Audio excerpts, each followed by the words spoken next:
Hi, good afternoon, ladies and gentlemen. Welcome to the talk in this afternoon. It's the fifth Heritage Talk organized by the Heritage Cultural Heritage Study Center of the Department of Anthropology and the ICS, and that's why we are here. Maybe I just give a little bit of the background about our Center for the Cultural Heritage Studies. Actually, I'm one of the founding members, but somehow it just happened a couple of years ago. So this morning, I tried to open up from my computer to find out what will be the history of our center. And then just realized that we started the center in 2006. That is exactly 10 years ago. But in the beginning of the center played the role to facilitate students' internships and organize some kind of field trips for students to explore the heritage in different areas, mostly in Asia. But after a couple of years, we realized that we might want to launch a heritage talk in order to bring more important or famous speaker to Hong Kong, so that both of our teachers and students have a chance to know more about the meanings of heritage. As heritage, the meanings of heritage varies, well, from like countries to countries, and also includes tangible and intangible. So even for tangible, there are also people who focus more on the built heritage, like the monuments, or excavation sites, ruins, landscape. And then for intangible, it's much more diverse. So it actually,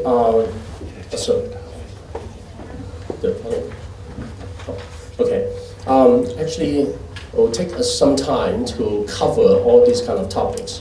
So this year will be the fifth one, and then we are able to have a speaker to share with us her research on Southeast Asia, and also some kind of ancient city, and how we learn from that, the excavations of an ancient city that, well, people were not exactly living there.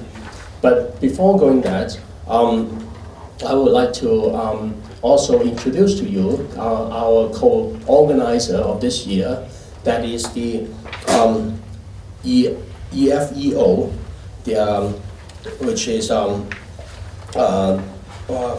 they have their office in this ICS, the Institute of Chinese Studies, and today we have their chair professor Francis Maryland, who will come to share with us about the institute, and then so that hopefully we can like co-organize more talks and events or seminars in the coming future. Maybe Professor Miriam can.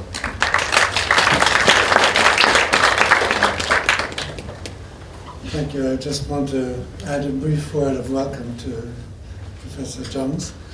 The FAO is very happy to be associated with this event because of the long history of our involvement in Cambodia. As you may know, the site of Angkor was rediscovered, at least as far as Western awareness is concerned, by travelers and adventurers in the 19th century. And during the whole of the first half of the 20th century, it was the FEO, the French School of Asian Studies, which was officially in charge of conservation of the site.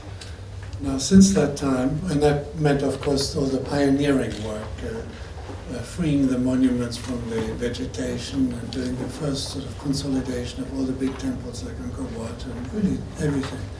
Since that time, it is an international project under the auspices of the UNESCO, which has a international coordinating committee chaired by the ambassadors of France and of Japan.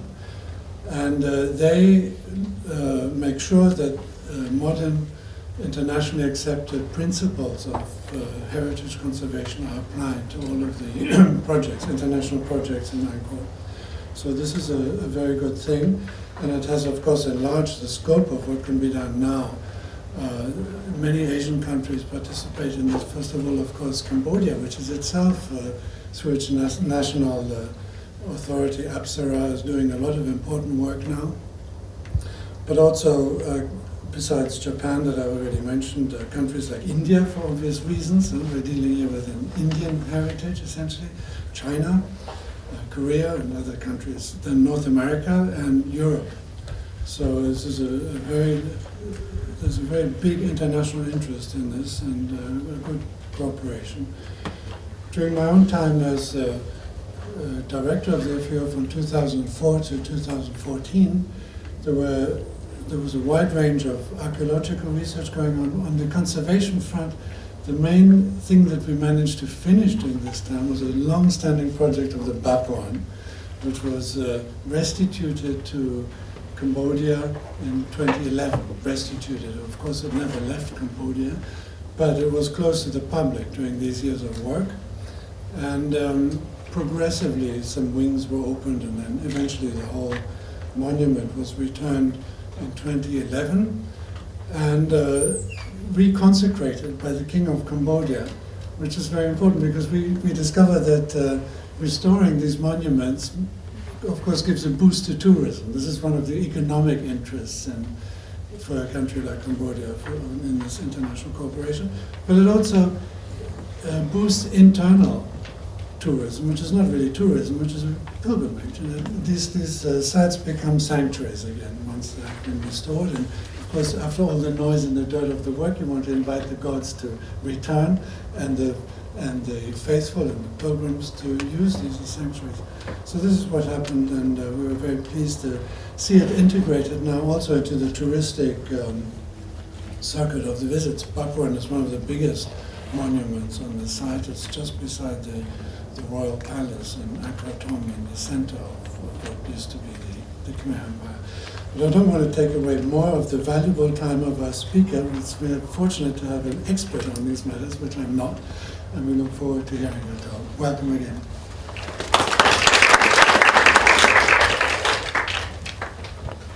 Yeah, thank you. So this is time I have to introduce you our guest, Professor Miriam Stark, who is the professor of the Department of Anthropology and Archaeology in the University of Hawaii, and she has been doing lots of fieldwork in different countries, including a lot of sites in the United States, Israel, Turkey, the Philippines, which is probably her first field site, and then Cambodia, Thailand. And then from 1996, she started involved in a project is to cover probably a lot of countries in the Mekong River area. And then she has extensive experience on excavations and running field school and training young archaeologists and students as well. And I don't want to go through the whole publication list, but the two items I want to highlight is Professor Stark is the editor of Asian Perspectives, which is a very respectful journal in the archaeology field, and also she's the editor of the Archaeology in Asia. And then without further delay, may I welcome Professor Miriam Stark.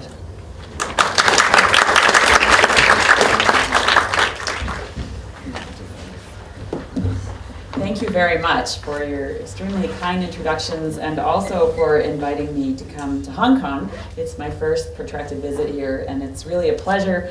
I feel like maybe I should shorten my talk after the FAO director already mentioned several of the points I'm going to make in my presentation. Of course, FAO has been very important in the history of Cambodia and Angkor, so you'll see it figured prominently, but I wanted to specifically thank both FAO and Chinese University of Hong Kong for supporting my participation. It's a real honor to be here, and of course, I love to talk about Angkor. So today, I'm going to talk to you about really 3 different topics, and I roll them up in the title, Imagining Angkor, Politics, Myths, and Archaeology. My talk is designed not entirely for an archaeological audience, although I must confess to you that the last third of it is archaeology. I try to give a historical perspective and also talk about the importance of Angkor in terms of heritage. Heritage as an imagined place of origins, of greatness, of glory, and also of pilgrimage. So I need to talk first about how different groups imagined Angkor, and the politics of Angkor, and I'll cycle back to that later in the talk. And then, of course, because I'm an archaeologist, I will have to talk about archaeology as well. I'll try to speak slowly enough so that you can understand me. I've been told for the last 20 years that I don't really need a microphone, so I may walk around. And I will try to be very clear in my use of terminology which either archaeologists like or that people working in Cambodia like to use. So my talk has 4 different components. You'll know how far along we are and what progress we've made. First, I'll provide some context to thinking about Angkor.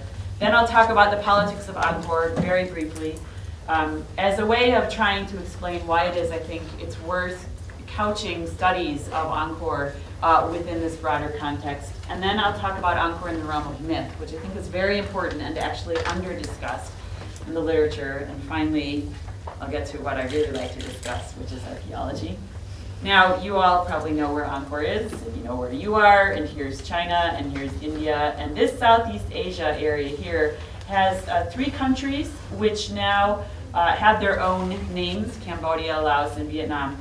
But for a great period of time, under French colonial rule, were called Indochina because they were between India and China. So this is the general area we're talking about, and I want to be clear that although there were certainly contacts that were made between this area, particularly Cambodia, but areas in island Southeast Asia, I'll really be talking about the mainland for the duration of this talk.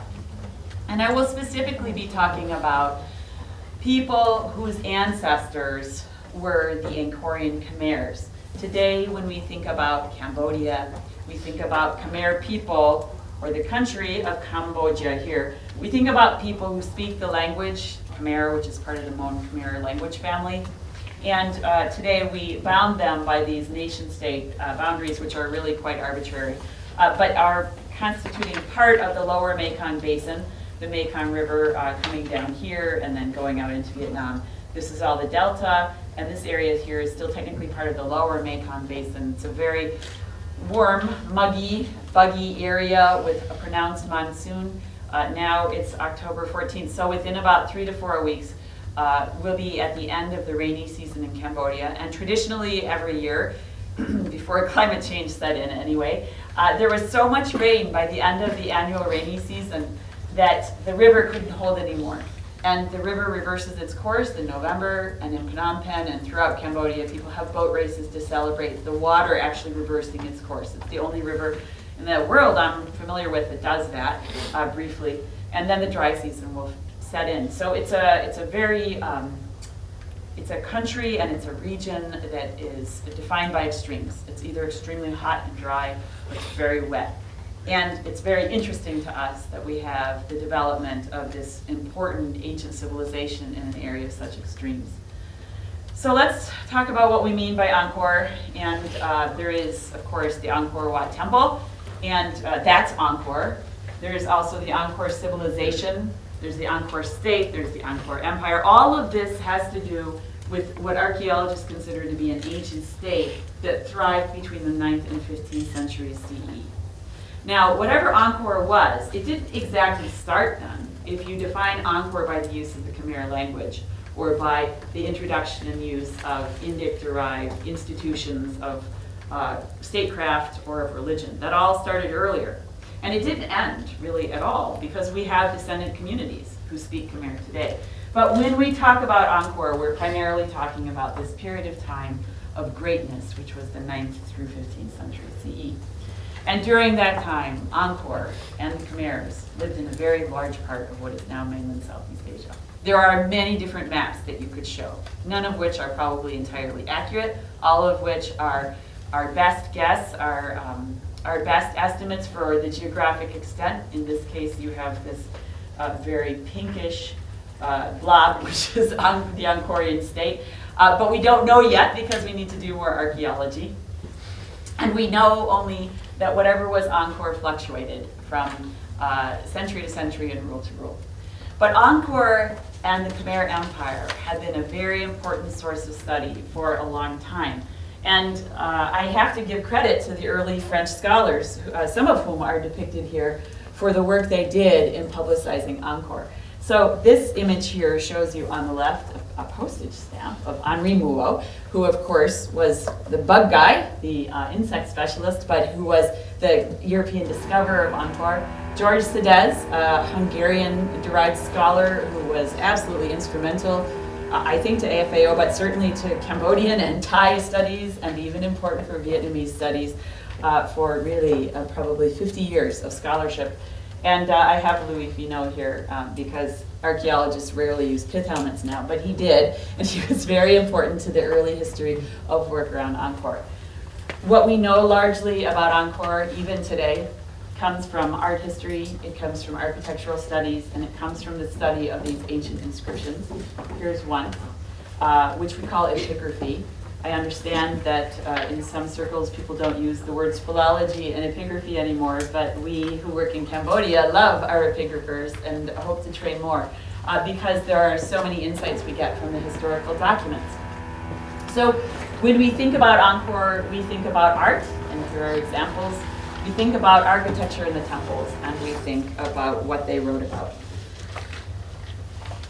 And through this kind of combined knowledge base, which has been generated for well over a century, Etienne et Monnier was one of the very first, very extremely important scholars to be writing about Cambodia in an important 1901 monograph.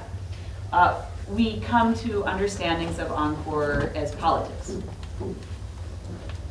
By which I mean that Angkor is Angkor Wat in politics. And Angkor is what the ancient Cambodian state represented. And Angkor Wat, right here on this old map, this old flag, the first flag, in fact, of Cambodia, after France became the protectorate of Cambodia in 1863, features Angkor Wat. It's not the first flag, it's not the last flag to feature Angkor Wat, but it's the only flag we know about in the world that features an archaeological site. It is also a great temple. The Kingdom of Cambodia from 1950 to 1970 also featured Angkor Wat on its flag. And the Khmer Republic, that short-lived Lon Nol regime, also features Angkor Wat. Democratic Kampuchea, the period of the Khmer Rouge, with which you're probably quite familiar, also featured Angkor Wat. And the People's Republic of Kampuchea, under Vietnamese control, featured Angkor Wat. Even today, Angkor Wat is featured not only on the nation's flag, but one of the most popular beer brands. And if you read that little label there, it says, "My country, my beer." So Angkor, in one way, is a representation of an entire country and of an idea. It is intrinsically political. You can never get away from the politics of Angkor. But in another way, it is also the stuff of myths. And this is equally important because some of these myths are critical to nation-state imaginations in Cambodia and Thailand. And they're also really critical to the whole history of European and foreigner scholarship on Cambodia. So we're going to move through the myths of Angkor here and talk just about a couple of the myths that I think are the most important framing ideas for how we look at Cambodia's past. So we'll start with how Europeans imagined Angkor. We could start much earlier, I should point out. We could start with how Japanese imagined Angkor, and I'll show you a 17th century map from a Japanese visitor to Angkor later on. But we'll start with the Europeans because they were quite prolific writers, and because just as Napoleon, in abandoning his scholars there in Egypt, started inadvertently Egyptomania when the scholars came back with Rosetta Stone and beautiful engravings of these ancient Egyptian monuments. So Henri Mouot, post-mortem in fact, his diary and stories and illustrations by Louis Delaporte started a kind of Cambodia or Angkoromania in France, and a profound love for the country, which I think continues till today. Now, of course, you know that at its peak, France controlled a fairly large colonial set of holdings. And while West Africa is pretty prominent here, you can see that this area here was Indochina. And that's the area that interests us for this lecture. Indochina had various boundaries, but roughly this map here represents what was Indochina from somewhere, certainly by the 1880s, starting in the 1850s, until really the 1950s. And in some ways, there's still a notion of Indochina that holds today. Here I have yet another archaeologist or something like that in a pith helmet, and this is Captain E, that's Edward Munet de la Jonquière, and some of his colleagues, in the first archaeological survey that was conducted in Cambodia, published 1902 to 1911, and is still an important source for archaeologists working today. These were very important and quite intrepid Europeans who were moving through the region and helping us learn about the archaeological ruins there. He developed this archaeological atlas here that included not only Cambodia, but also Vietnam, where the Champa sites are. And in fact, you can see lots of relics, and particularly statuary, from throughout this region if you go to Paris or if you go to the Musée Guimet. But I put this image up because it says birth of a myth. And it reinforces the idea I have that there are these myths we have when we think about Angkor. The first key one was with Henri Mouhot, because he did discover Angkor for Henri Mouhot. And somewhere in there, and the publication of his diaries after he died of malaria in Laos in 1861, there was this notion of lost cities. This has been revisited quite recently, as I will point out later. But there was a notion of lost cities in the jungle, lost civilizations, lost great places of the past. And that is a very important kind of motif through much of the work that's been done on Cambodia. There were these beautiful reconstructions of what it must have looked like. Here's Henri Mouhot and his group traveling up the Mekong. He was there not as an afterthought, but as an add-on. The French were interested in looking for routes into China, of course, and going up the Mekong. But they took this detour that changed for a lot of us the rest of history, and that was the detour of the Tonle Sap River, and found Angkor. So the Japanese had been there. This is a 1623 Japanese Buddhist pilgrim's map of Angkor. It's remarkably symmetrical. We wonder exactly if this is mapped out with some sort of transit or not, but this is the earliest published map we have from an outsider of Angkor. The Spanish were there, the Portuguese were there. But it was not until Henri Mouhot's diary was published that people outside of Cambodia really fell in love with Angkor. And they fell quite deeply in love. And the love extended not just to the ruins, although people certainly loved the ruins. It extended to the people. As one example, I think it was 1906, when King Sisawat brought his Royal Cambodian Ballet to France so they could perform for the public there. This is a photograph I have of some of the dancers. There was an artist, Auguste Rodin, who happened to see the dancers early in their visit, and he was so enchanted with them that he followed them for a week. And he drew on any kind of paper he could find. He finally went off and got butcher paper because he was fascinated with the form and movement of Cambodian dance, of this classical dance form that has its roots in Indian civilization. And so here you see a picture of him asking one of the dancers to dance there. And you can see just a few of his etchings, all of which he did in 1 week. Certainly, Angkor in Cambodia featured large in French representations of their colonial world. These are some images. These are something like posters from the 1931 exposition in Paris, the Colonial Exposition, which featured, among other things, a full-scale reproduction of Angkor Wat, hollow, in Paris. You could walk in it, and you could learn about the arts and industries of the colonies. But it was Angkor that was featured, right? The Musée Guimet I mentioned has, of course, statuary and art from all over Asia, but its Southeast Asia collection has a very substantial and extremely important collection of Angkorian and pre-Angkorian art. In fact, some of the finest pieces in the world are at the Musée Guimet. The others are at the National Museum in Phnom Penh. And as this museum was being developed, there were great efforts to try and replicate the architecture of Cambodia's ancient temples. There were many people who loved Angkor, and they loved Angkor in different ways. I wanted to just briefly point out that André Malraux loved parts of Angkor too. You may know him as a French statesman and as a novelist. Here I've featured one of his books, La Voix Royale. And of course, he ended up being a Minister of Cultural Affairs in France. But he had an earlier history, and that was when he was quite young and I think newly married. And he and his wife went to Cambodia shortly after France had taken responsibility for the Angkor ruins and developed a conservation office in the Siem Reap area. And so he and his wife went, and while many temples that were in this Angkorian core that I'll talk about were being documented, and actually work was already being done to clear them and try to prop them up and protect them, people hadn't gotten outside of this Angkorian core to an area at the foothills of the Phnom Kulen Mountains called Banteay Sarai. It's a very beautiful, small, red sandstone temple, and they've got a picture of it here. But Malro got there, and he got there with his wife and with some Khmer laborers, and he decided that one way he might be able to finance his future was to take with him some of Angkor. And so what he tried to do was remove and ultimately sell 4 of these sculptures, which they cut out of Banteay Sarai. As was just pointed out to me, it was the FAO people who arrested him. He was jailed, and he was tried, and he was let go. But soon thereafter, this temple received quite a bit of restoration work, and I'll show you pictures in a little bit about it.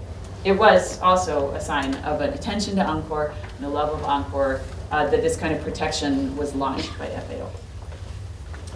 There were many stewards of Angkor in this early period, and I need to credit them as an archaeologist because there's nothing that we would be able to study had they not done this really important work.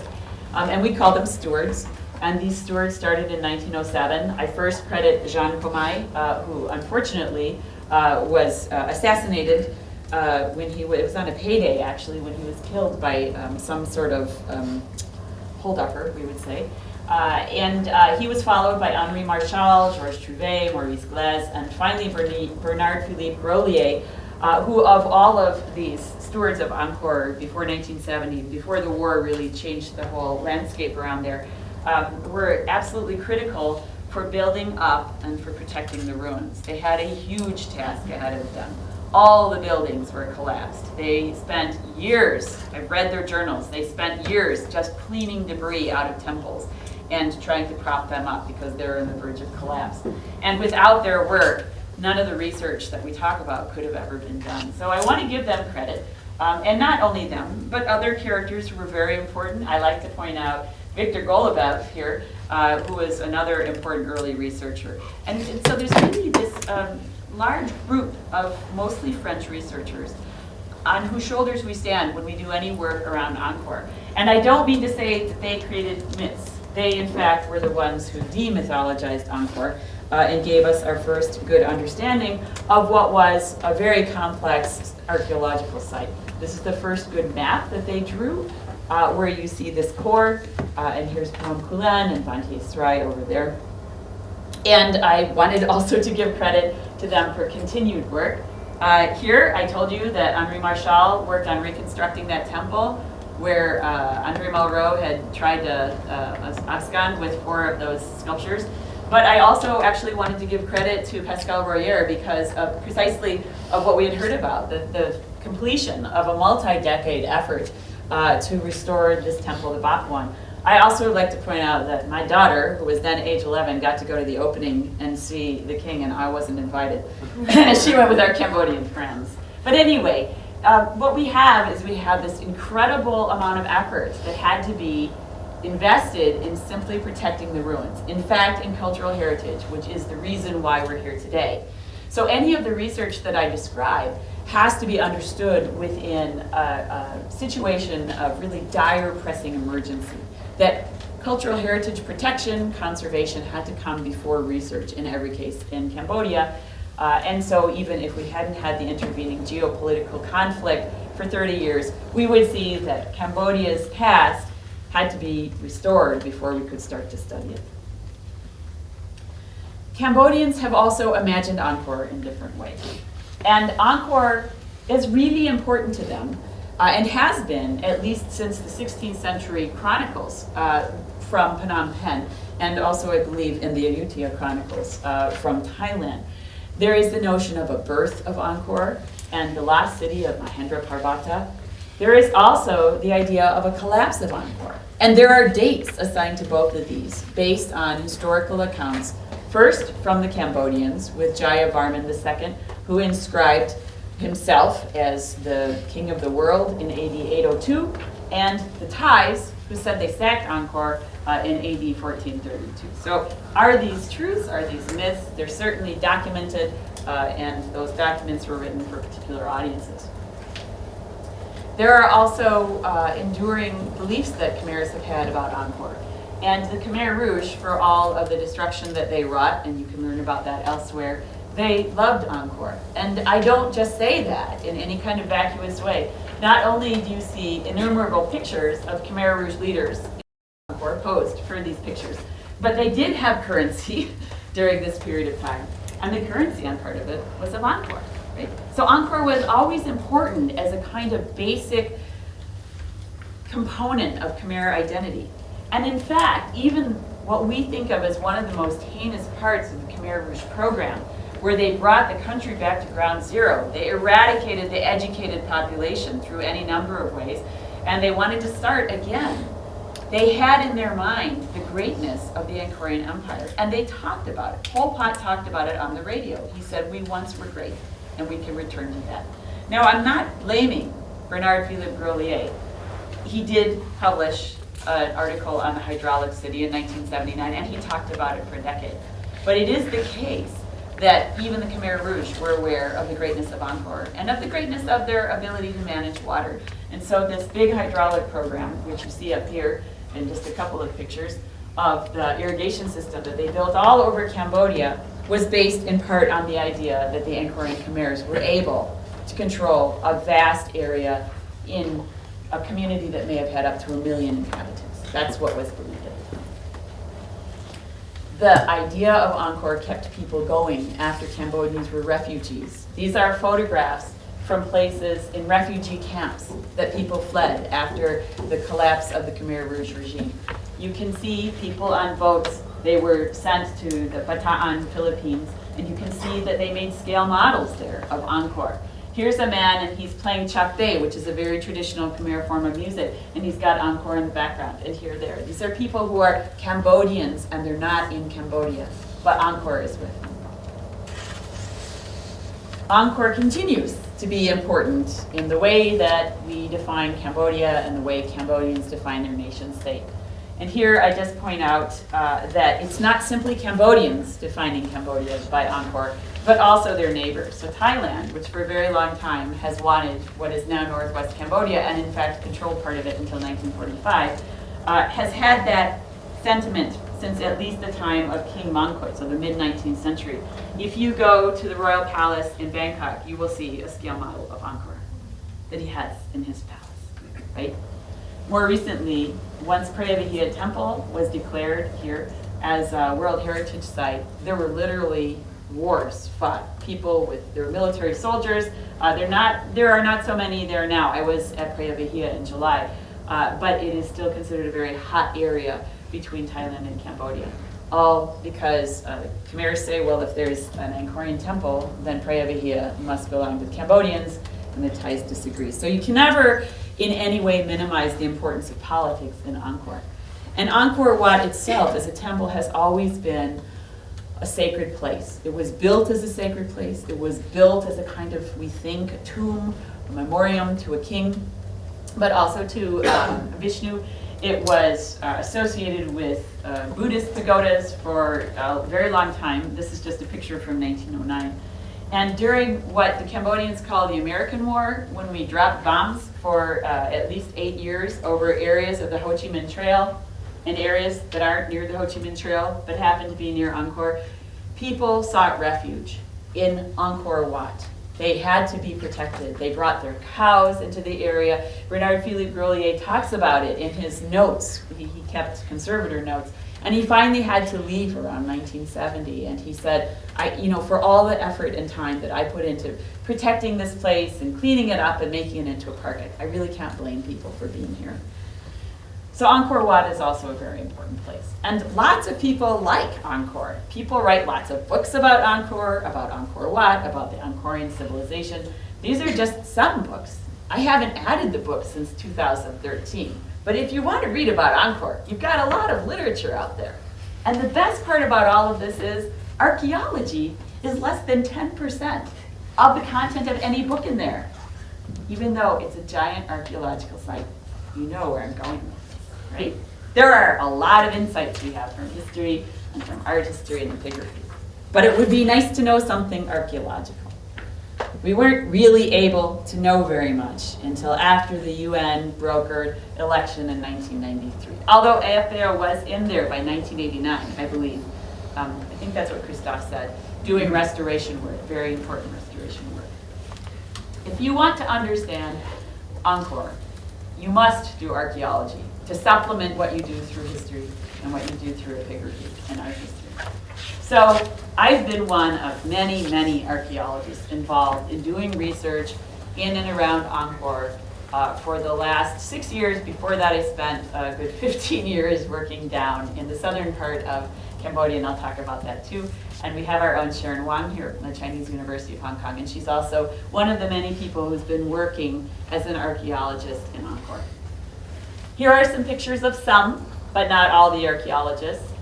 They're at work, most of them. It does look like a lot of them are talking to people, but sometimes our work involves talking to people.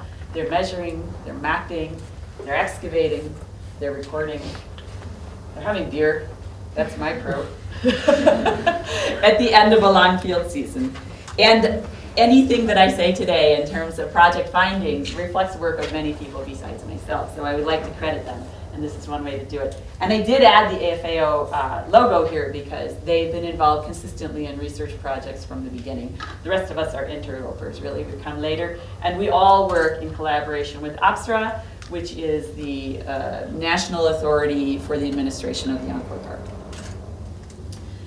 But like I said at the beginning of the talk, Cambodia existed before Angkor, and it exists now. And Angkor is a kind of idea that must have preceded that 9th through 15th century and certainly continues to today. My first experience in Cambodia, in fact the first 15 years, like I just mentioned, we're working on the period before Angkor. And it's very rich, and the best, easiest, most visible remains, I guess, are in the Mekong Delta in southern Cambodia, which is where the Ministry of Culture and Fine Arts invited me and my university to work in collaboration with their Royal University of Fine Arts in 1995. So we're looking south now from Phnom Chiso, and we're looking into southern Cambodia and into Tatayo province. If you care about historical sequences, and archaeologists are very concerned with this, then we have the Angkorian period here. And look at how much we can document before that as a continuous line of development. We can go earlier, but we don't have enough time today to talk about the prehistoric period. So we're going to start us on what we would call the early historic or the proto-historic period, show you briefly the pre-Angkorian period as what happened before Angkor in terms of archaeology, then we'll talk about the Angkorian period, and very briefly touch on collapse, all from an archaeological point of view. This earliest period that we have to understand is a period that makes sense from a Chinese point of view, Hong Kong or otherwise. From this part of the world, we would think of the Han and the Qin empires as being very important. Obviously, all the preceding states were important as well. But it wasn't really until Han and Qin that we have the fluorescence of large-scale empires with far-flung trade networks that are crisscrossing what we think of as Eurasia. If I were speaking to you from Athens, I would talk about the Greco-Roman world. But either way you look at it, we have this very broad area of interaction. Not so much Africa, except for North Africa, but this very broad area of interaction where people and ideas were moving around both by land and by sea. And this is very critical. It's the period that Shmuel Eisenstadt calls the axial age, specifically because this is a time when we have the development of all of these key schools of thought which have so influenced what we think of as civilization today. Of course, we have Confucianism, we also have Christianity. At the very, very end, we have Islam, we have Judaism, we have Hinduism crystallizing during this period, Buddhism. All of these big kinds of religious ideas are coming to the fore, and political approaches are coming to the fore during this period, from 500 BC to 500 CE. So it's a very important period in terms of the kinds of ideological transformations that are happening. And Southeast Asia is not left off of this, actually. Southeast Asia is in the middle of this kind of development because of its location. You see, China's here, but if you take your ships, you go through Southeast Asia to go up here into the Mediterranean. So people who've tried to explain why we see the development of these early states in Southeast Asia during this time have either claimed that it was trade and the fact that these areas in Southeast Asia were involved in trade networks that stretched from China really to the Mediterranean. Or they argue that it was more about that kind of transcendence and ideological transformations that happened during the same time. I'm not here to argue for one side or the other, but I will point out that archaeology is much better at showing you trade, because we can look at objects, we can figure out sometimes where they're from, and certainly where they've ended up. We can also look, we can also look we can also look at the materialization of some kinds of ideas. We can't get in people's heads, but we can look at these sorts of things. And as an example, we have these little amulets that are coming in that are Buddhist by definitely the 2nd or 3rd century CE into Southeast Asia. It takes until the 7th century CE for us to get Khmer language inscriptions, but we have, we think, Sanskrit inscriptions that may date back to the 3rd century in southern Vietnam. And we have also the appearance of iconography and these very beautiful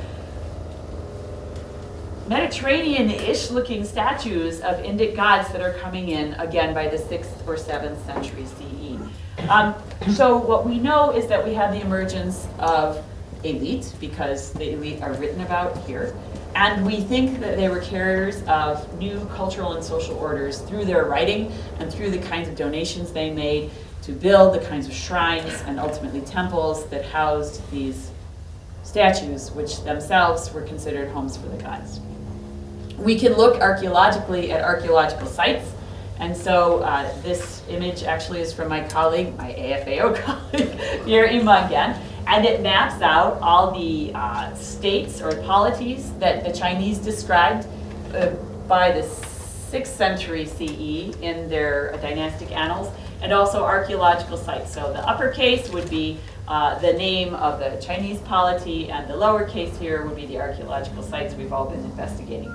You can see that there are a lot of them. And as time goes on, archaeologists look at more of these. We get chronometric dates from them, so we have a better sense of how they were occupied and when they were occupied. And what we're starting to see and what's starting to emerge is this dense network of archaeological sites, of settlements, of people who would have participated in this kind of very early globalization.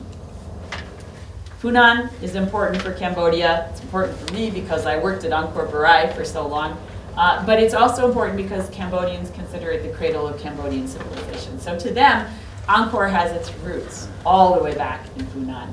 And by the 7th and 8th century, you certainly see a fluorescence that you first see in what was called Funan there in southern Cambodia. Here's the site of Angkor Parai, which Khmers believe is one of the capitals of Funan.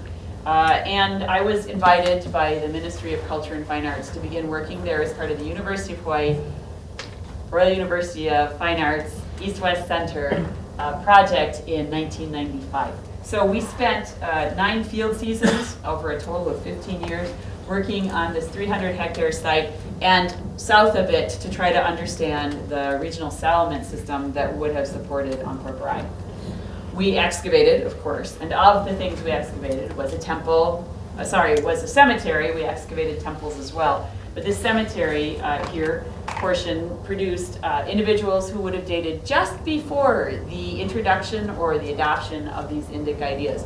This is one of the latest cemeteries you can find, certainly in the Mekong Delta, where people were buried. After that, of course, as people embraced both Buddhism and Hinduism, they cremated. So it's a very nice time capsule for us.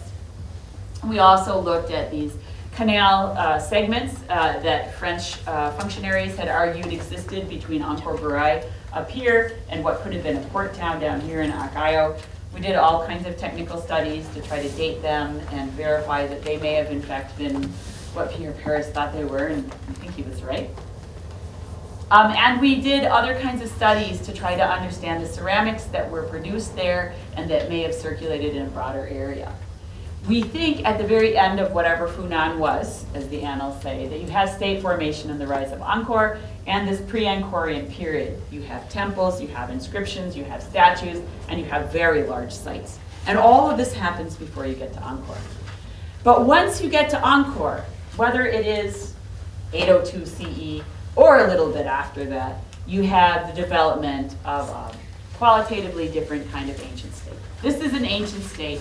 It is much more on par with ancient Greece, with the Mesopotamian states, or something bigger, with the Aztecs, the Incas. The Maya are a little small, actually, compared to this, but the Maya are good too. And this is where you see the emergence of powerful rulers. Here are two of the most famous, based on their inscriptions, and the most expansionist. And this is where the bulk of work has been done, actually, in trying to understand Cambodia's past. So we don't know for sure how big the Khmer Empire was at any point in time, but our best guess estimates are that around 1000 CE or 1000 AD, this is how big Angkor was, right? So little old Angkor Barai is down there. And this is Cambodia today. And this is what it could have been like. We actually have temples as far west as Suphanburi, up into Laos, and down as far actually as southern Vietnam. We have sherds, which are ceramics, and today we actually have relic populations of Khmer speakers here and here. So we know that the Khmer Empire was much bigger than Cambodia is today. And we also know that it changed through time, that different rulers varied in how powerful they were and how expansionist they were. We also know that through time, the Khmer Empire and the Angkorian state had to deal with neighboring states. This is a Thai-centric version of what Angkor looked like at 1250 CE, because we think that Lopburi was full of Khmer speakers, so maybe it should be extended. But we do know that different kingdoms developed also through this time. So how do we study this very large, unwieldy, multi-century ancient state? The way a lot of us have done it is by going to the center, the absolute center. Because Angkor Wat was declared a World Heritage Site back in the last, I think, 1993, 1995, there is a park, and that is the Angkor Archaeological Park. How many of you have been there? Some of you. Oh, good. Yeah. So you've been there. This is a very small part, by the way, of the distribution of sites. But you've got to start somewhere, and these sites are protected. So this is where most of us have been working. And many of us work in conjunction with restoration projects. It's big, it's small for the Angkorian state, that is, it's much bigger than the park, but it's very big if you go. As an example of how big it is, this is one of their reservoirs. This is called the West Barai. Estimates are that it's about 7.8 kilometers long, and after the USAID project refilled it in the 1960s, King Norodom Sihanouk used to take his guests water skiing on it. It's a really, really big reservoir. And that's only one of them. There's the Eastern Barai. There are other Barais. And throughout this area, there are thousands of ponds that people dug. And here is Angkor Wat. So it's a very substantial area, and it's just the epicenter. Had I more time, I would have tried to put up a map of Hong Kong to show you a comparison. But since I'm coming from the United States, the comparison I draw, besides this, between this core, which is the Angkor Archaeological Park, and what we call Greater Angkor, is with the most important metropolitan area outside of New York City in the United States, and that would be the Washington, D.C. to Baltimore corridor. And you can see that you can fit all of that into the area that's Greater Angkor. It was really big. And it was really important, and that's why for the last 15 years, actually, there's been this collaboration between many different institutions. The University of Sydney has led this effort for a very long time. I came in on phase 3, because I was busy working in the Delta. AFAO has been on it since the beginning, and of course so has APSRA. And we thank the Australian government's Australian Research Council and many other funding organizations for support.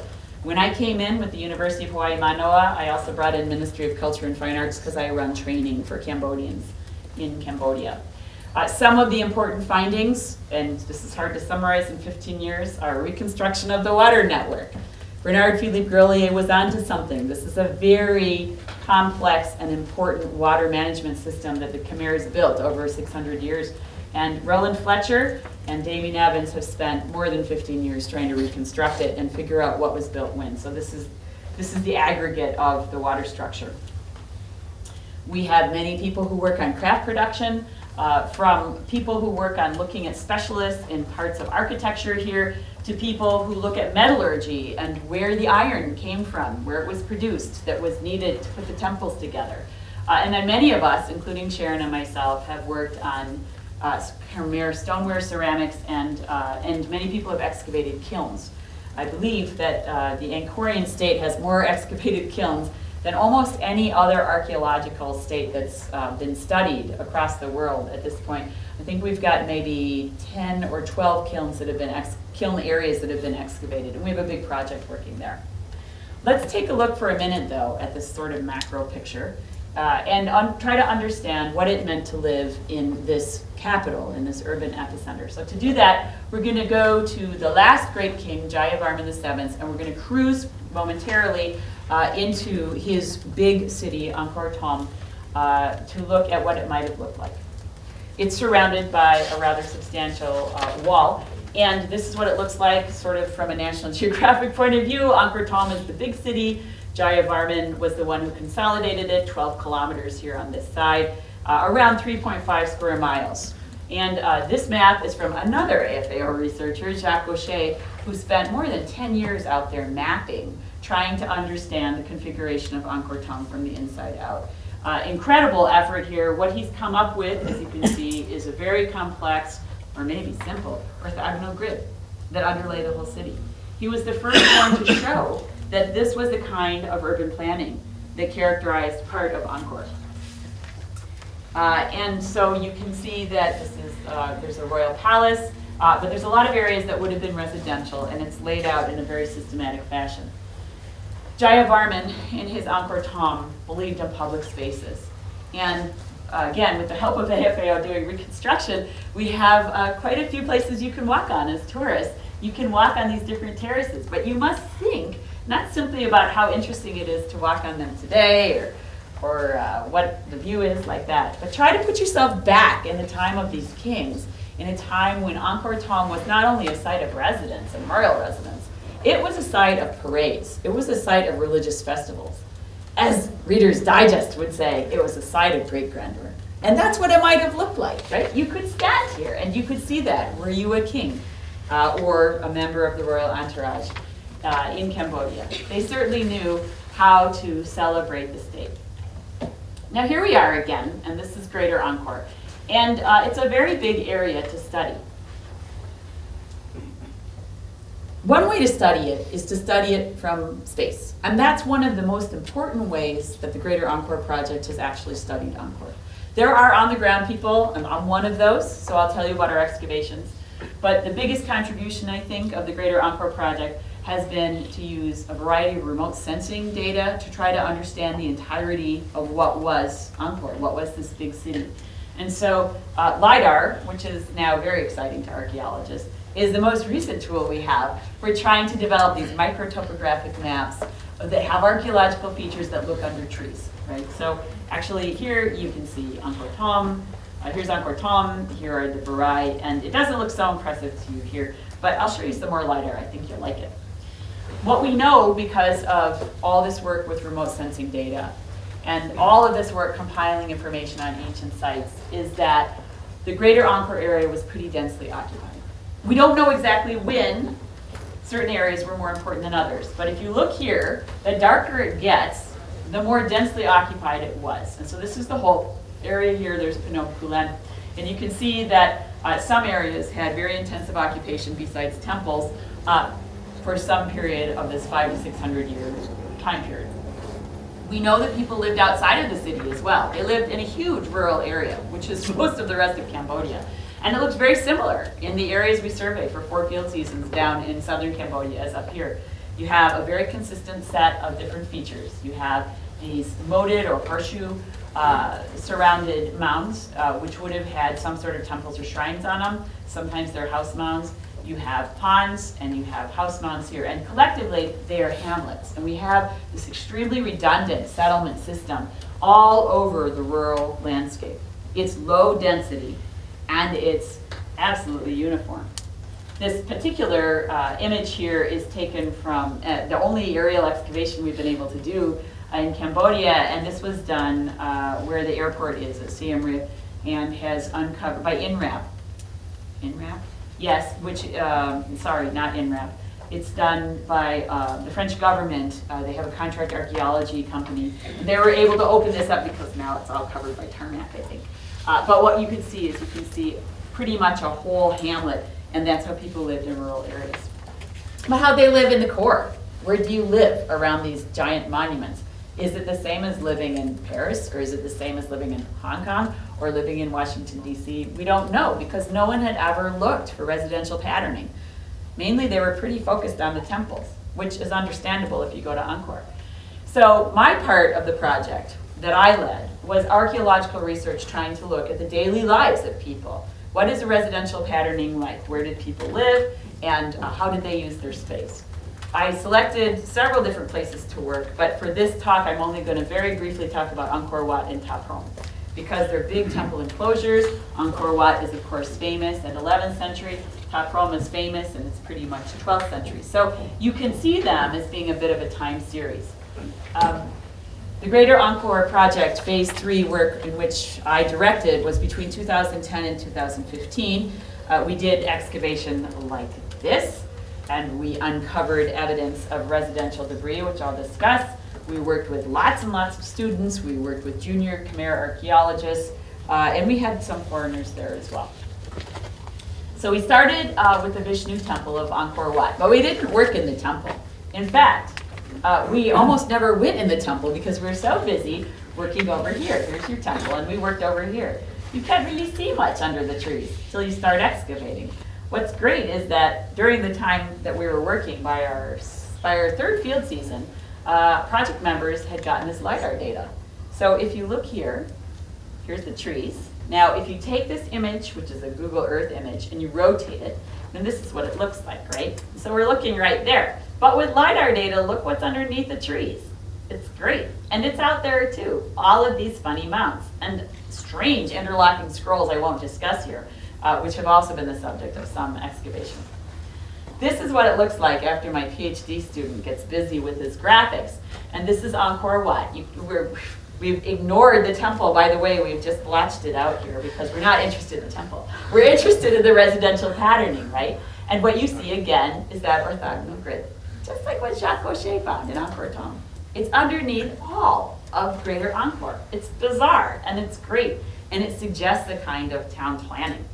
And it's not just that it suggests it. We spent a lot of time, namely 4 field seasons, ground truthing to see whether we could really say that these were house mounds and that those were really ponds. And after testing innumerable ponds, I could count them, but many, many ponds here and at Ta Prohm, and looking in the mounds, what we found is evidence for residences. And the kind of residences we think we have are mounds that would have had structures on top. We find this kind of pattern, and if you look at Cambodian houses today, they sit on these platforms that are built out of lime, and oftentimes you have either wood or cement bases for the houses. We have that kind of pattern.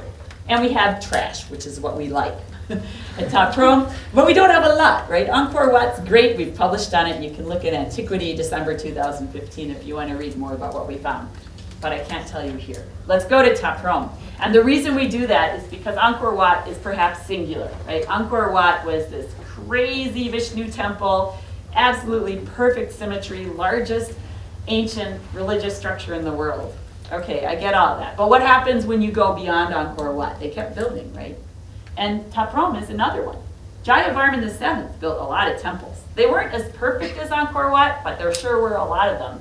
He built one for his dad, that was Preah, and he built one for his mom, and that was Ta Prohm. He, in each case, installed statues. So Ta Prohm was dedicated to the goddess, Prajna Paramita, the goddess of wisdom.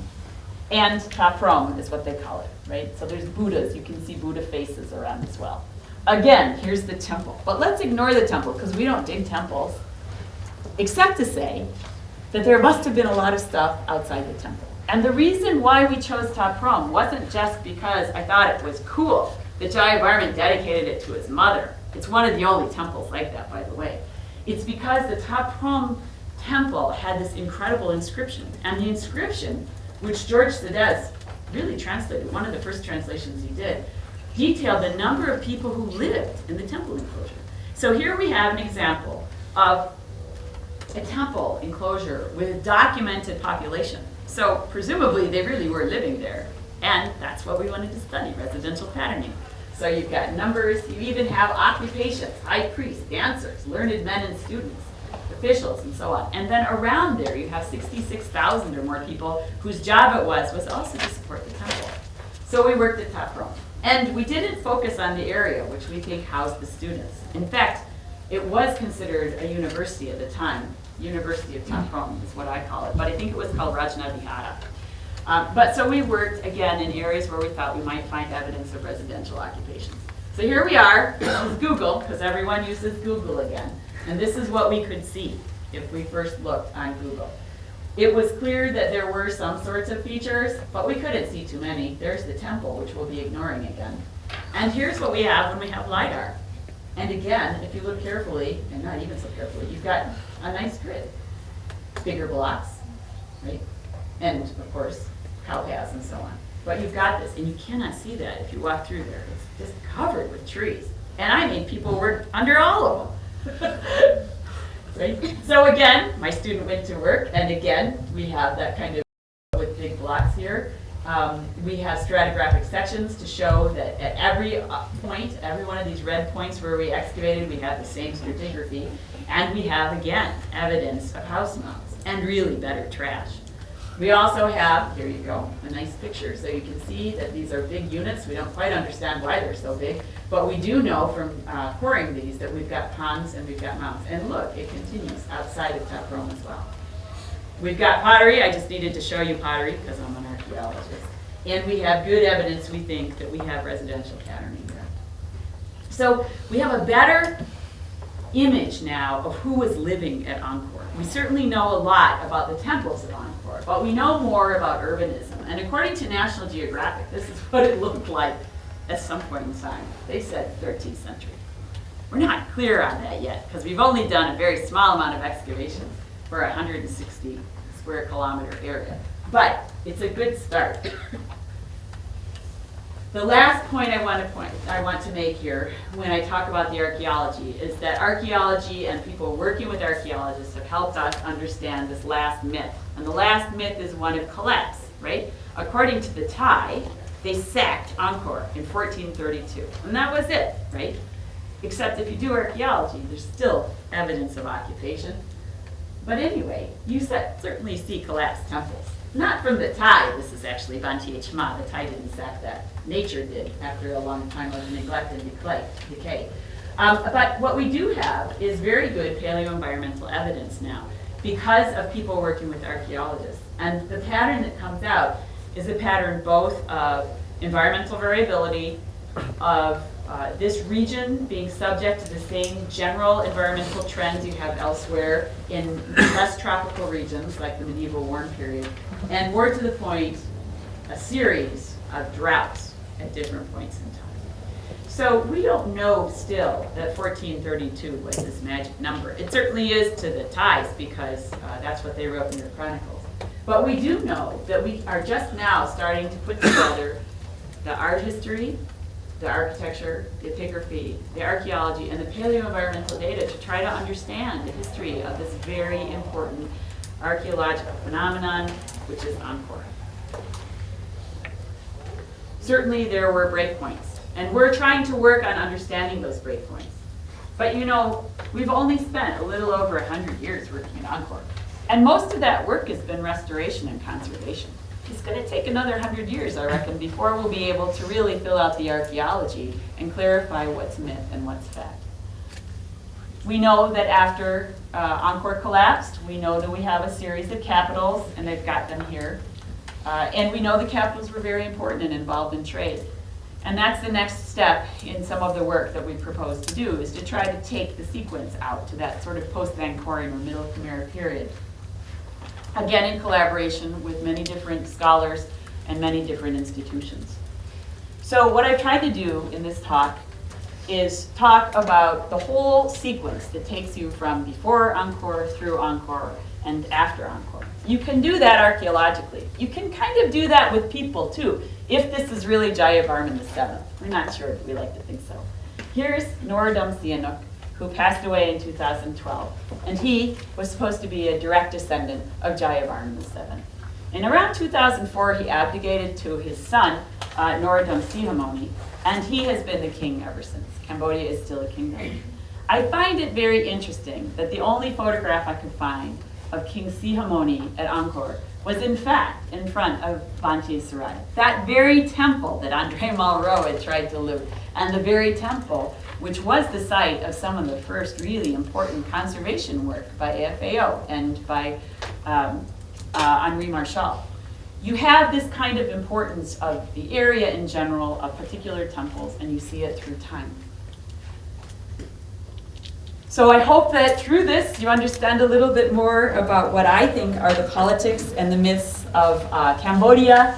I hope for some of you that you like archaeology and that you decide you'd like to join some of us in working there. You can see from these pictures that there is room for a lot of people to work in Cambodia. We hope that you're some of them in the future. Thank you.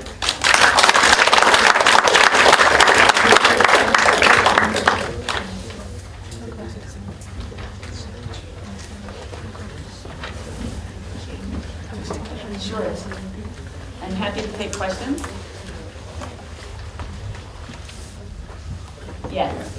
Thank you for sharing. And I'm just curious, in your excavation on Angkor and Angkor, do you discover also any traces of wooden timber structure other than the stone foundation? You know, that's a good question. We haven't excavated wood, but I can tell you that during the time that we've been running our field project, there have been recoveries of 2 different wooden boats in the Angkorian area. One that they say, according to the newspaper, dates to 1201 AD. I'm not sure it's exact, but there are a couple. So periodically there's wood found. It's very rare because preservation conditions are not good for wood.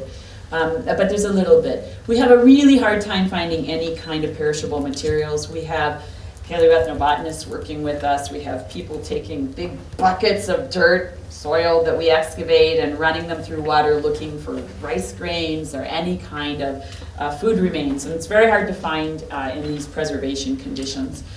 And what we don't have is wood. I would like to also give a shout out again to Pierre Igmangan, because I spent years trying to date Funan and Angkor Barai in the south, and we of course got radiocarbon dates. He had a student who's now the director of the Center for AFAO and Siem Reap, Eric Bordenau, who I believe excavated for 2 field seasons in Vietnam, and the second time they found a wooden oar. And it dates to somewhere around, I think, AD 200. It's phenomenal. So it's very rare that you find wood. But the reason why they could find it in the delta, and we found wood in the delta, is that it's waterlogged. So it's continuously wet. Siem Reap has that sort of curse that it's really wet and it's really dry, but it doesn't just stay wet the way it does in the delta. Other questions?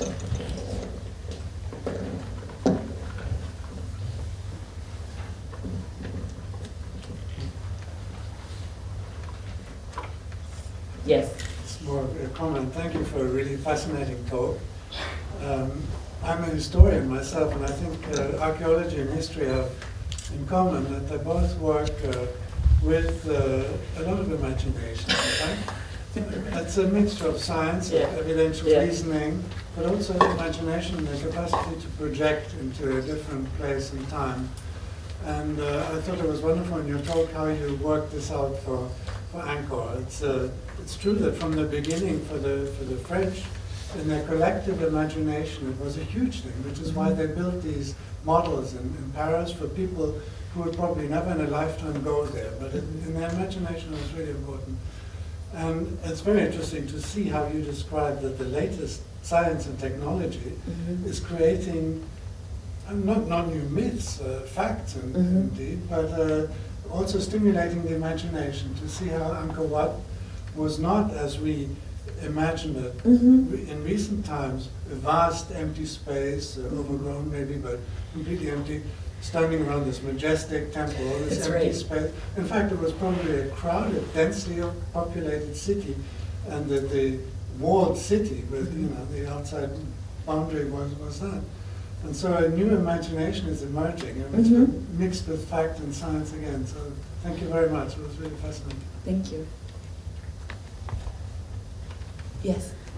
Thank you for your talk. And for the first time I went to the Angkor, I noticed that some Japanese Professor, doing the pigments in the temples, I think nowadays they continue doing it. But based on according to the local record, I mean, the Japanese translated it to English, and they told me that from the very old days, the Angkor, I mean the local people there, doing the pigments, making natural pigments from the wood.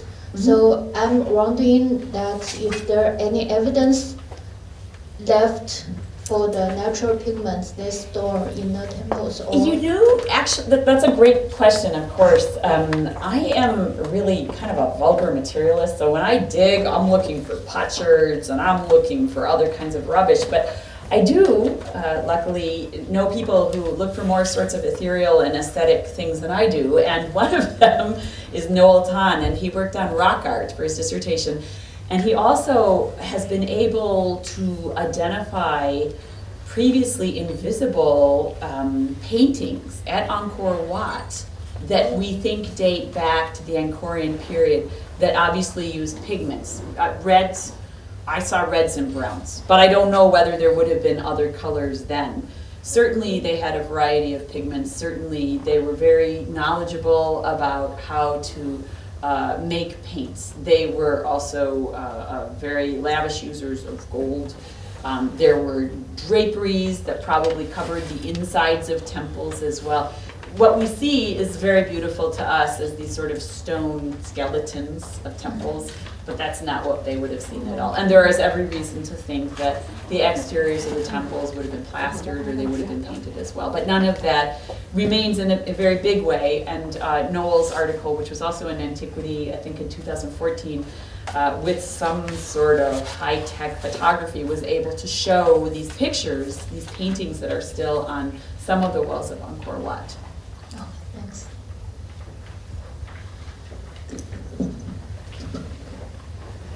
Yes.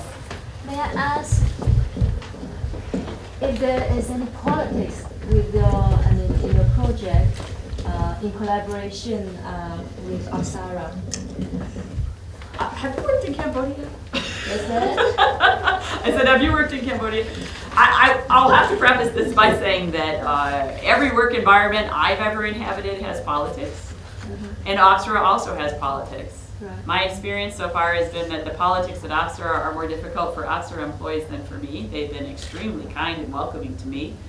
But it is the case that Apsara National Authority was established by the government decree, and so it can be very complex. And I don't have any idea how my Apsara colleagues can manage to survive in that environment. It's very hard. I hope that that was fair to say. Any other questions? Yes. Thank you very much. I'm curious about if you have ever faced any challenges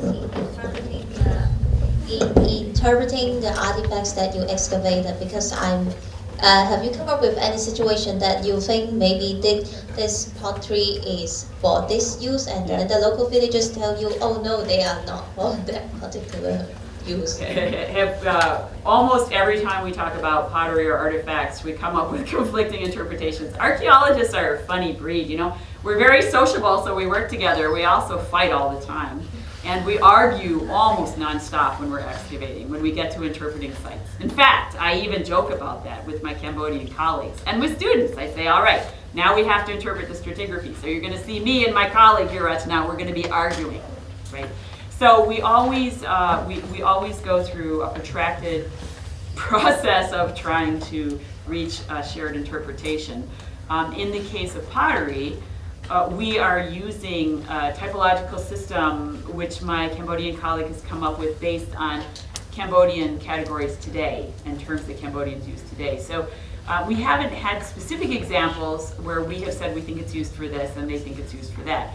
However, to try to determine function of ceramics, we really need to do technical studies like residue analysis of the materials that would have been inside the vessels. And that's still in its infancy in Cambodian archaeology. We have a lot of work to do.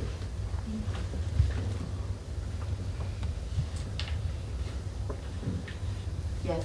Hi, thank you for the presentation. Previously, just a practical question. In Cambodia, it's famous to have carry out excavation with this practical situation? Is there any particular precautions or Yeah. procedures for doing excavation? Yeah, thank you. So he's asking about landmines. When I first started working in Cambodia in 1995, there were landmines over all of the northern area where Angkor Wat is. So, and also there were landmines throughout actually a lot of Siem Reap. So when we started working in Cambodia, we weren't even invited to work up there.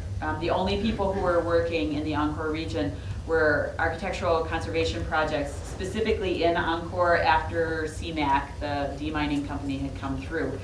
And I was, in fact, invited to start at Angkor Wat in the south because there was neither civil war nor mines to worry about down there. Although there's probably unexploded ordnance because we have quite a few craters. So the policy, the procedure is that areas have to get demined before archaeologists go. And if you do go to Cambodia now, you shouldn't worry. You cannot go to places that would have mines. They won't let you go. But certainly in the late 90s and early 2000s, Phnom Kulen was getting demined. Actually, Phnom Kulen is still getting demined. In 2012 when we were there were deminers out. So some of the most amazing discoveries through LiDAR, including the lost city of Mahendra Parvata, that's up in Phnom Kulen, up in the mountains. And those areas have only recently been demined. There's a great NGO working up there, a non-governmental organization that Jibe Shivans has developed that both helps local people with livelihood and also clears areas, clears temples of vegetation, but that's all done after they have the deminers come through. There's only one temple enclosure we worked at that still wasn't completely demined, and I didn't talk about it because we only worked in sections. We couldn't work in areas that hadn't been cleared yet, and that's Chao Sarai Vibol. It's a very good, very important temple, but not at the same, it's not a celebrity temple like Angkor Wat or Thap Hrom. So yeah, you have to be careful. And when I first worked in Cambodia in the mid-1990s, very, very sad. There were many people we saw who were amputees all over. It's one of the biggest crimes, I think, of my country, frankly, that the United States didn't sign the anti-landmine treaty. So we still have problems with landmines, definitely. But most areas where people are farming, they've been cleared. And the entire Angkor Archaeological Park, most of it has been cleared. Wherever tourists will go, it's been cleared. It's been cleared for a decade. It's very safe. It's very safe to go to Angkor now. It's hot, but it's very safe. So your biggest danger is heat and water, but not landmines. Any other questions?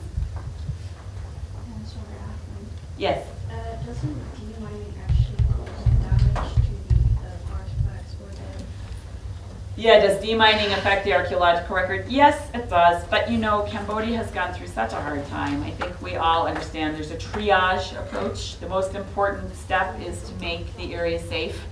Even our cherished, revered archaeological record must come in second to that. So we don't even worry about it. We don't even talk about it. First, the deminers come in, and after that, archaeologists might come in, farmers will certainly come in. So yes, demining comes first. And in the world of potential damaging agents to the archaeological record, demining is pretty small. The biggest problems for Cambodia's archaeological record now really are development, and we're very happy there's development.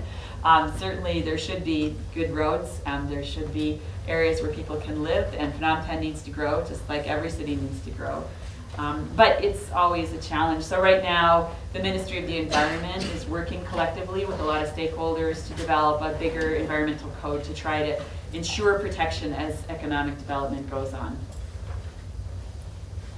Yes. I briefly came across a documentary, possibly, if we recall correctly, a forgotten basement that is full of a copy of the Sao 1-to-1 copy by the Frenchman, most likely, and forgotten for decades. And they are saying that those facade tells a lot of stories. Oh, the facade? Kingdom. 1-to-1, you know those past facade that was taken, I don't know, half a century ago, something like that. And then, Do you mean on standing temples today, or?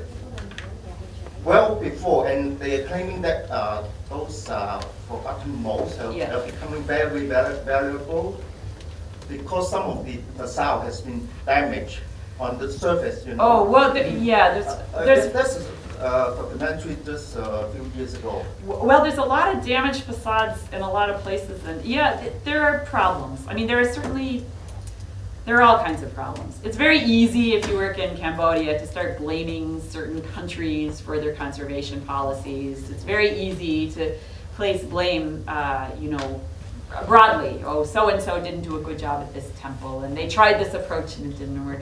That happens a lot when you work around Angkor, but I have to say that it's been such, I think, a laboratory of conservation techniques that people have had to try, and countries have had to try a lot of different approaches. For example, one team from a country that will remain nameless, but it's not France, tried a solution of that was very much like napalm to try to remove this mold off of temple facades. It didn't work very well, particularly when the workers started scrubbing with wire brushes, right?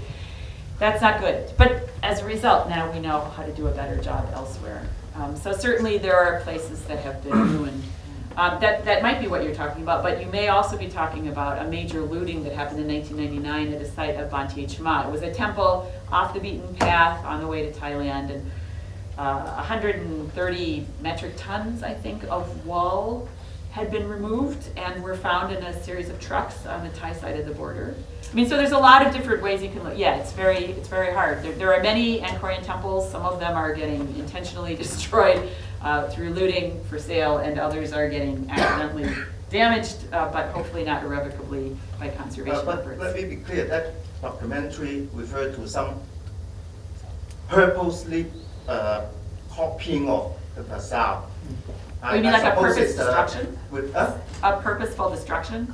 No, purposely copied by plaster things, saw, rubber copy. Yeah, you came across that documentary? I think the gentleman's referring to More these than half a molds century that ago. were made. Yeah, Oh, mold, molds. one by Oh, plaster, yeah. rubber. Oh, yeah, there's a lot. Well, but copy. actually, Yeah. I think when Musée Guimet was first established, they were doing Before that. that's damaged or eroded. Oh, yeah, no, they made beautiful molds. They made beautiful Yeah, copies. And I think the exhibition you mentioned, Yeah. actually, they brought these out of storage. Sorry. Forgotten basement That's in right. French. Oh, that's what you're talking Musée Guimet, yeah. Right. Oh. Yeah. Molds of copies of the Does- facades. I'm just curious whether that make up a fuller story about the kingdom or? Oh, you mean because of the mold? Well, here you can kind of see this. This is part of what you're talking about, right? Yeah. They made beautiful. Oh, we can't. I don't know how to And turn off the the lights. disappeared. Maybe. Even those are damaged or disappear, stolen. Oh, well, in this case, these weren't stolen. But the problem is, as the years go by, once this is all exposed, then just because of rain and also people touching them, the walls do get damaged. But so, these are the replicas. These were made, I think they were made in, actually earlier, I think they might have been made in the 1890s. Or the early 1900s. There were casts made very, very early on, and they have been brought out. Yeah, maybe that's what you're talking about. Is there a fuller picture that came out of these, or because nowadays some of them are gone? You're right that some are gone. That wasn't the goal of this. I think the goal was to try to recreate some parts of Angkorian temples in this museum. And I'm not sure that any of the areas that were cast are areas that have been damaged, but I understand what you're saying. They're wonderful. Are you taking a picture of it? Okay. No, I can't see the words. Oh, sorry. Yeah, not those words, but maybe that's what you're talking about. Oh. Yeah, I mean, one of the biggest problems is just the elements, right? So it's better to go visit the Bayonne now because the bas-reliefs, which are just beautiful, they're made on sandstone and they are starting to erode. So although it's great that some of these temples have been uncovered in the last 20 years through various restoration efforts, now they're also vulnerable to the elements. It's been a long time. These temples, some of them are 1,000 years old or more. And so you see that they're starting to show the damage. Anyone else? Do you think the Frenchmen in that regard, archaeology, doing a better job than the British? Do I think that? Do I think the French are doing a better job than the British? Well, first of all, I'm in Hong Kong, so I'm not sure what I'm supposed to say. But actually, the British haven't had a project at Angkor. Well, no, there are British people. One of the more important conservation architects who worked for World Monuments Fund, which is, I guess, technically American, is British, John Sandé. But the British haven't actually had any projects there. The French have the very longest history of working there. The Japanese have probably invested, I'm sorry, but they probably invested the most money. Chinese have come in, Koreans are there, Indians are there, Hungarians have been in and out, depending. There are other groups as well. But, sorry, Germans have been doing absolutely critical work on the Apsaras and a lot of work on Angkor Wat. They've been there for decades. That's true. So there's a lot of different groups working there, and sometimes multiple teams from countries. Yes. As you say, Australia. Well, Australia, right? Australia has been great on research. Although I also want to give credit. Australia, through pushing by Roland Fletcher at University of Sydney, the Australian government did lay out $2 million for a Living with Heritage initiative, which was very important. And there have been subsequent projects through that the Australian government has funded that have to do both with the temples, but in this case, more with the people who live today around the temples. So there's a really big tourism management plan developed by Australians in collaboration with Apsara as well. That's right. Sorry, someone in the back? Yeah. What is developmental archaeology like in I'm sorry? Cambodia today? Developmental archaeology. What is developmental archaeology? Yeah, like. Did I use that term? Yeah. Development, maybe what I was talking about was the development and archaeology project on Phnom Kulen. Mm.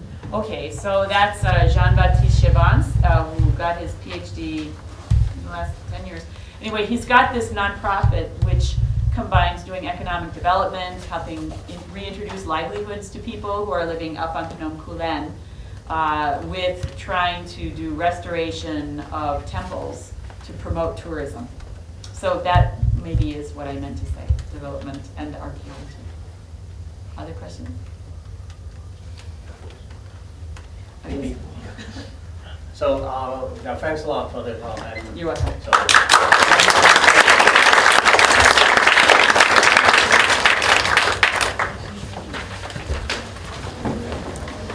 Well, I'm so glad you were here. I didn't know you had so much background.